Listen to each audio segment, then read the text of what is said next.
திமுக ஆட்சியில் அச்சத்துடனேயே அரசு பள்ளிகளுக்கு செல்லும் சூழல் இருப்பதாக அதிமுக பொதுச் செயலாளர் எடப்பாடி பழனிசாமி குற்றம் சாட்டியிருக்கிறார். மாணவர்கள் அரசு பள்ளிக்கே அச்சத்துடனேயே செல்லும் சூழல் இருப்பதாக அதிமுக பொதுச் செயலாளரும் சட்டப்பேரவை எதிர்க்கட்சித் தலைவருமான எடப்பாடி பழனிசாமி குற்றம் சாட்டியிருக்கிறார். முக்கிய செய்தியாக தற்போது நாம் பார்த்துக் கொண்டிருக்கிறோம். திமுக ஆட்சியில் அச்சத்துடனேயே அரசு பள்ளிகளுக்கே செல்லக்கூடிய சூழல் இருப்பதாக தெரிவித்திருக்கிறார் எடப்பாடி பழனிசாமி.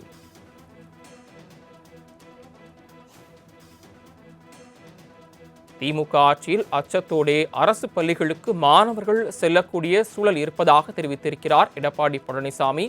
திருவாரூர் மாவட்டம் வலங்கைமானில் பாம்பு கடித்து மாணவன் இறந்ததாக வெளியான செய்தி அதிர்ச்சி அளிப்பதாகவும் குறிப்பிட்டிருக்கிறார்.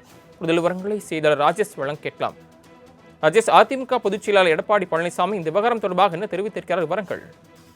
சரவணன் வணக்கம். திருவாரூர் மாவட்டம் வலங்கையில் பள்ளி வளாகத்தில் புகுந்த விஷப்பாம்பு கடித்ததில் மாணவன் சிகிச்சை பலனின்றி உயிரிழந்ததாக நாமக்கல் மாவட்டம் குமாரபாளையத்தில் அரசு பள்ளியில் விஷப்பூச்சி கடித்து மூன்றாம் வகுப்பு மாணவி உயிரிழந்ததாக வரும் செய்திகள் அதிர்ச்சி அளிக்கின்றன என அதிமுக பொதுச் செயலாளரும் தமிழக எதிர்க்கட்சித் தலைவருமான எடப்பாடி கே பழனிசாமி தனது எக்ஸ் தளத்தின் வாயிலாக குற்றம் சாட்டியிருக்கிறார். மேலும் மாணவர்களின் தாய் தந்தையருக்கு குடும்பத்தினருக்கும் எனது ஆழ்ந்த இரங்கலை வருத்தத்தையும் தெரிவித்துக் கொள்கிறேன் என்று பதிவிட்டு இருக்கக்கூடிய அவர், திமுக ஆட்சியில் அடிப்படை கட்டமைப்பையோ சுகாதாரமே கூட இல்லாத அரசு பள்ளிகளில் அவல நிலையால் மாணவர்கள் உயிர் போகும் அளவு சம்பவங்கள் நிகழ்வது என்பது கொடுமையின் உச்சம் என்று தெரிவித்திருக்கிறார். மேலும் மேற்கூரை இடிந்து விழுந்து விடுமோ, சுவர் தன் மீது விழுந்து விடுமோ, தரமற்ற உணவால் பாதிப்பு வருமோ போன்ற அச்சங்களுக்கு நடுவேதான் மாணவர்கள் அரசு பள்ளிகளுக்கு செல்ல வேண்டியிருக்கிறது. இதற்கு நடுவே கள்ளக்குறிச்சி ரிஷிவந்தியம் அருகே உள்ள கீழத்தேனூர் அரசு பள்ளியில் உயர்நிலை நீர்த்தேக்க தொட்டியை மாணவர்களை வைத்து சுத்தம் செய்ததாக வருகின்ற செய்தி மேலும் அதிர்ச்சி அளிக்கிறது.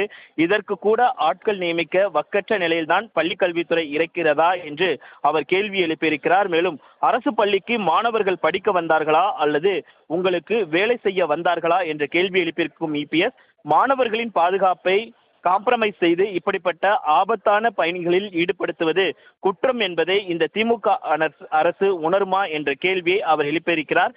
மேலும் இந்த நிலைக்கு அரசு பள்ளிகளை தள்ளிவிட்ட திமுக அரசு கல்வியில் சிறந்த தமிழ்நாடு என ஆடம்பர மேடை அமைத்து போலியான சுய விளம்பரங்களை செய்து கொள்வது வெட்கக்கேடானது என்று அவர் குறிப்பிட்டிருக்கிறார்.